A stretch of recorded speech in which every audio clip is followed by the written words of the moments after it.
مسلسل عيشة يتناول قصة 3 شقيقات تتغير حياتهن مباشرة بعد وفاة والديهن، حيث ستجد الشقيقات أنفسهن وحيدات أمام صعوبة الحياة وضرورة الصمود والتآزر سوية أمام الحلوة والمرة.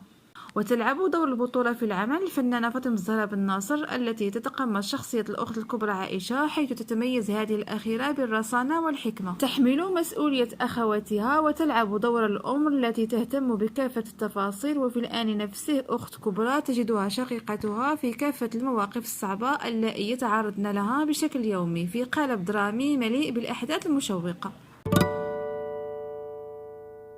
ستتغير الأمور حين تزف ابنة عائشة الوسطى خبر تقدم شاب من أسرة ميسورة لخطبتها. ماما بغيت نهضر معاك. واش فيا بغيت نهضر معاك؟ علي بغى يشوفك.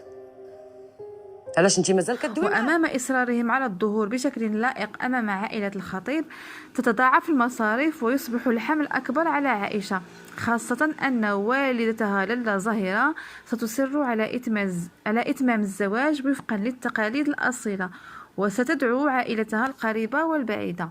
فكيف ستتصرف عائشة أمام هذا الوضع، خصوصا أن استقرار أختيها سيصبح هو الآخر على المحك؟ هاد السيده كدير لنا بحال ديك امك اللي كتفيقك مع السته وكتقول لك نظره سعود، ما كتفهمش راسك فين اش كدير، شكون انت معاه، من ما سيرفي راه مشات لنا هانت وباز